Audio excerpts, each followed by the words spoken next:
जागरण और मैं हूं आपके साथ प्रिंस कुमार। देखिए, बिहार चुनावी यात्रा के दौरान आज हम परसा विधानसभा पहुंच गए हैं और सबसे बड़ी बात है, चुनाव आयोग चुनाव की भी घोषणा कर चुकी है। बिहार में चुनाव 6 और 11 नवंबर को होनी है और अब लगातार हर पार्टी जो है अपने अपने प्रत्याशियों की सूची भी जारी करना शुरू कर दी है। वही जनसुराज की पहली सूची में 51 प्रत्याशी का नाम आया और 51 प्रत्याशियों की सूची में जो आज हमारे साथ खास मेहमान जुड़ रहे हैं, परसा विधानसभा से मोसाहिब महतो जी जुड़ रहे हैं। सबसे पहले इनका बहुत बहुत स्वागत है सर। आपके चैनल में आपको भी बहुत बहुत धन्यवाद और परसा की जनता को खासकर प्रणाम करते हुए सभी परसा के वासियों को धन्यवाद देना चाहते हैं कि आप लोगों ने प्रयास किया। वो प्रयास आज पहली जीत है कि आपको 51 लिस्ट में आज परसा का नाम आया है, जिसमें मेरा नाम आया है। उसमें आपके उसके लिए भी आप लोगों को बहुत बहुत धन्यवाद देना चाहते हैं। चलिए, आप मोसाहिब जी, आप ये समझाइए कि आपके बारे में पता चला है आप 5 बार से मुखिया भी रहे हैं और वही दुलार प्यार जो है आज आपको विधायक का प्रत्याशी भी बना दिया। क्या कहेंगे, जनसुराज की विचारधारा को लेकर लोगों तक कैसे पहुंचेंगे, लोगों की आवाज को और मजबूती से ताकत कैसे देंगे? देखिए, हम लोग कोई एसी में सोने वाले लोग नहीं हैं। हाँ। हमने यहाँ पंचायत में जो काम किया है जी, जो जनता के बीच काम किया है, मुझे काम करने का आइडिया है। हाँ। हमको जानकारी है कि गरीब की क्या क्या समस्या होती है जी।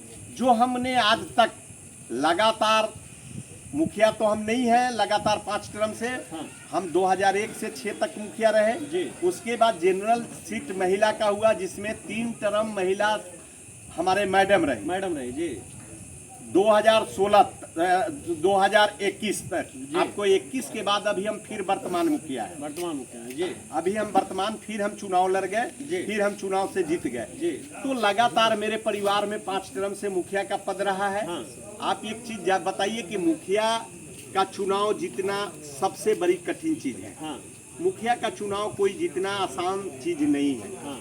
आप एमपी एमएलए का चुनाव जीत सकते हैं, आसानी से जीत सकते हैं। जिसका पार्टी का बोलबाला है, आप आराम से चुनाव जीत जा सकते हैं। लेकिन मुखिया का एक चुनाव जीतना बहुत बड़ा कठिन काम है।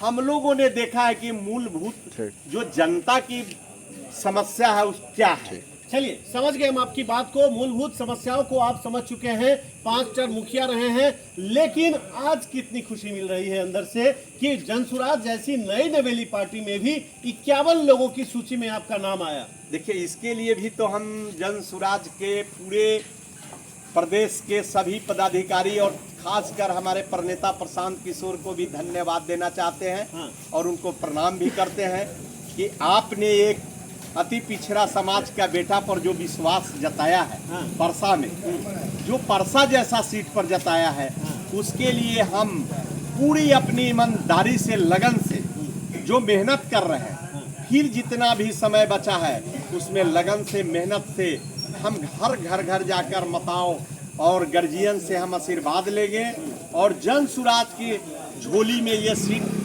देने का जरूर काम प्रयास करेंगे। चलिए, जनसुराज की झोली में सीट तो जाएगी, ये मान लिया आपकी बात को, लेकिन आप समस्या भी लोगों को का समझ रहे हैं कि दिक्कतें आ कहां से रही है।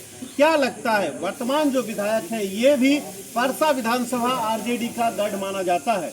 आप कैसे नई नवेली पार्टी के साथ उस किले को भेद पाएंगे, लोगों के विश्वास को जीत पाएंगे? देखिए, परसा का वो लोग विधायक या मंत्री जी हैं, उन लोगों को तो कोई गिलवा शिकायत नहीं कर सकते हैं। हाँ। वो लोग बहुत बड़े लोग हैं। हाँ। हमसे सीनियर है। हाँ। लेकिन उन लोगों से भी जब पूछिएगा ना। हाँ। कि मोसाहिब महतो कैसा लोग है। हाँ।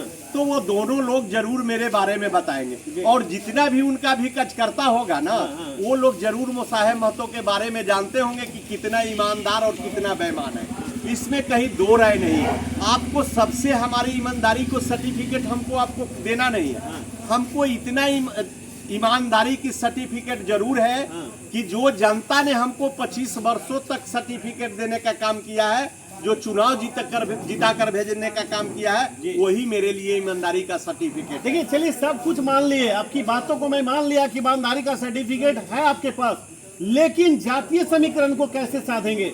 क्योंकि बिहार चुनाव का मतलब होता है जातीय फैक्टर, और ऐसा माना जाता है कि परसा में यादवों की संख्या काफी ज्यादा है, जिसके कारण आरजेडी का दबदबा यहाँ रहा है। क्या कहते हैं आप? आप सुन लीजिए, हाँ जिस पंचायत से आप हम आते हैं ना, हाँ। यहाँ भी जादव बहुल पंचायत है। हाँ आप एक चीज बताइए, हाँ हमारा भी एक नुनिया समाज का एक दो बूथ जादव बहुल नुनिया बहुल बूथ है, हाँ जहाँ हम हर बार अपने समाज के बूथ पर हम 150 वोट से हार जाते हैं जी।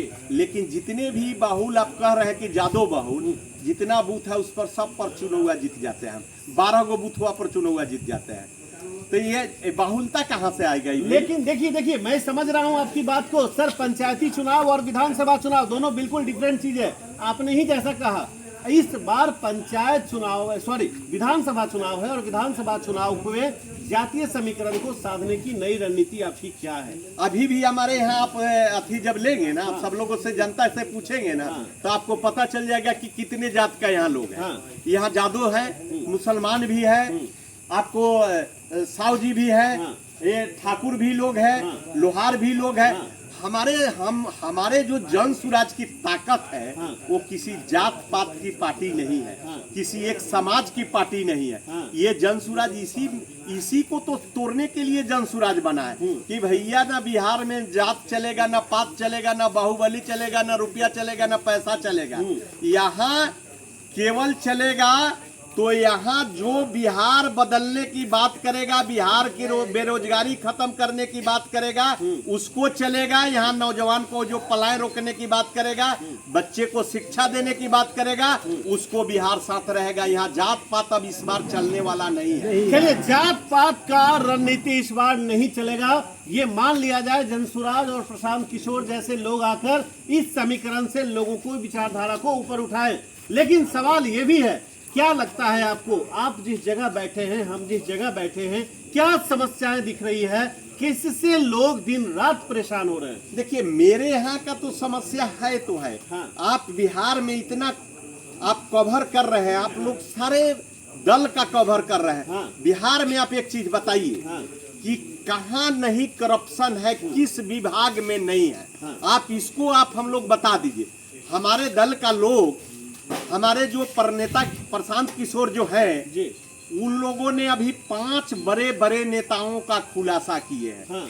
आप एक चीज बताइए, जाकर पूछिए उन लोगों से। आप लोग तो कोई मीडिया वाले पूछ नहीं रहे कि भाई जो आप लोगों पर जो ये मुद्दा, जो करप्शन का जो ये आपको ये आरोप लगाए हैं, उसमें आप लोग आकर मीडिया के सामने जवाब दीजिए, तथ्य के साथ जवाब दीजिए। लेकिन आज तक 5 लोगों में से कोई जवाब दिया है क्या? सम्राट जी तो लगातार कह रहे हैं कि बेवजह बातें कर रहे हैं, उस बात में कोई दम ही नहीं है। आप सम्राट जी से एक चीज पूछते हैं, आप एक चीज पूछ लीजिए कि सम्राट जी आपने मैट्रिक कहाँ से किया है? आप एक ही चीज केवल पूछ लीजिए। सम्राट जिनको जरूरत है वो एफिडेविट चेक कर ले। वो तो एफिडेविट बोलते हैं, एफिडेविट कहाँ बोलते हैं? आप कहते हैं कि हम उन्हीं की भाषा बोल रहे हैं। नहीं, आप उनकी सही बात बोलिए, जो वो बोले हैं वो बोलिए ना। सम्राट जी से आप एक शब्द पूछ लीजिए कि आपने भाई ने मैट्रिक कहाँ से किया है, आप किस साल में किए, तो अब तब न पता चलेगा। बिल्कुल। तो अभी क्या लग रहा है, अभी क्या लग रहा है, अब क्या हो? सम्राट जी से आप एक चीज पूछिए ना कि आपको आप 2 साल के अंदर में 10 साल का उम्र कैसे बढ़ गया आपको? चलिए देखिए सम्राट जी, अगर आप मेरी आवाज को सुन पा रहे हैं, आप वीडियो को देख पा रहे हैं, जिनके सवालों का जवाब भी आप देने की कोशिश कीजिए, क्योंकि आप बिहार के डिप्टी सीएम हैं और लगातार आप बिहार की अलग अलग जिम्मेदारी को भी बेखूबी निभा रहे हैं। लेकिन चलिए, कुछ सवाल हम और आपसे लेंगे, आपको भी छोड़ने नहीं जा रहा। चलिए, हाँ, क्या करेंगे आप क्षेत्र में आ गए हैं, आप सिंबल लेकर भी आ गए हैं, अब लोगों का भरोसा कैसे जीतेंगे? अब क्या स्ट्रेटजी होगी आपका काम करने का? देखिए, सबसे स्ट्रेटजी मेरा तो है आपका क्लियर है। जो हमारे जन सुराज का 5 मैनिफेस्टो है, जैसे जन सुराज की व्यवस्था बनेगी वो 5 काम हो जाएंगे। इसको हमको कहने की जरूरत नहीं ना है। जन सुराज के जो सरकार की व्यवस्था बनेगा, तो एक अलग से कोई विधायक अपने मन से कुछ नहीं न करेंगे, वो अलग से वो विधायक काम करेंगे जो उनकी समस्या होगी कि नहीं, इससे भी अधिक ये समस्या है कि इससे पहले ये काम किया जाए। तो जो समस्या होगा हमको दिखाई देगा पूरे परसा में, वो हम पहले काम करने का काम करेंगे। हम सरकार से आग्रह करेंगे कि नहीं भैया, इस काम को पहले इस परसा में इसको लागू किया जाए। लेकिन सवाल आपके दल से भी आ गया। आज मैं भी आपका प्रदेश कार्यालय में था। जब आपका टिकट अनाउंसमेंट हुआ तो कई दावेदार का विरोध प्रदर्शन भी शुरू हो गया। उसको कैसे मनाएंगे? परसा से जो लोग मान लीजिए 10 लोग दावेदारी कर रहे थे, अकेला टिकट आपको मिला, बाकी के 9 लोगों को आप कैसे समझाकर अपने साथ जोड़ पाएंगे? अभी आपको फोटो दे देते हैं। हाँ। अभी 1 घंटा पहले का आप उसमें डेट देख लीजिए। हाँ। जितने भी मेरे संभावित प्रत्याशी थे ना, हाँ। मेरे गले में गले लगाकर, हाँ। मेरे साथ माला पहनकर, हाँ। मेरे एकदम कंधे से कंधे मिलाकर, आज भी 1-1.5 घंटा पहले का मैं आपको फोटो दे दूंगा। हाँ। आप उस फोटो में लगा लीजिएगा। हाँ। और उनका नाम चेक कर लीजिएगा। हाँ। कि वो संभावित प्रत्याशी थे। आज मेरा टिकट अनाउंसमेंट होते हुए हाँ। सब लोगों ने आकर मेरा गला मिला है और मैं उनका गला मिला हूँ। सबका साथ मिलेगा जी बिल्कुल, उसमें 1% डाउट नहीं है। 1% डाउट इसलिए नहीं है हाँ। कि हम लोगों ने पहले शपथ कर लिया है कि भैया जिसको भी टिकट मिलेगा हम लोग जनसुराज के साथ रहेंगे। लेकिन सवाल ये भी है सर, सवाल ये भी है कि अभी जो स्थिति है सारा ग्राफ को देखने के बाद, अब जो है इंडिया और एनडीए अलायंस का भी टिकट पार्टी प्रत्याशियों की सूची लगभग धीरे धीरे जारी कर दी जाएगी। सामने देखिए तो जदयू से चंद्रिका राय भी यहाँ से दिख रहे हैं। नहीं, हाँ। चंद्रिका राय का टिकट मंत्री जी का क्लियर हो गया। आपको जानकारी नहीं है। हाँ, वही बात मैं कह रहा हूँ, वही बात मैं कह रहा हूँ। फाइनल हो गया। तो अब लड़ाई कैसे देख रहे हैं? लड़ाई हम कैसे देख रहे हैं? हम जनता, जिसके ऊपर सर पे जनता का हाथ होता है ना, वो लड़ाई होता ही नहीं। हम लड़ाई देख ही नहीं रहे। हम लड़ाई देख ही नहीं रहे। हमारे यहाँ कोई लड़ाई नहीं है। चलिए अंतिम में 2 लाइन में परसा विधानसभा की जनता से अपील और मैसेज के तौर पे क्या कहना चाहेंगे? हम परसा की जनता से लास्ट अपील करते हैं, कर जोड़ के प्रणाम करते हैं कि आप लोग परसा की जितने भी हमारे गर्जियन अभिभावक हमारी आवाज को सुन रहे हैं इनकी चैनल से, तो 13 तारीख दिन सोमवार को मैं नॉमिनेशन करने जा रहा हूँ। उसमें आप लोग ज्यादा से ज्यादा संख्या में आकर मुझे आशीर्वाद दीजिए। आपकी आशीर्वाद से यहाँ की जनसुराज की सीट निकलने जा रहा है। आपका जो बेटा है वो नेता बनकर नहीं चुनाव लड़ रहा है, आपका बेटा बनकर चुनाव जनसुराज का लड़ रहा है। परसा में आपको नेता बनकर कभी खड़ा नहीं रहेगा, आपका बेटा बनकर खड़ा रहेगा। चलिए बहुत बहुत शुक्रिया। तो आप सुन रहे थे जनसुराज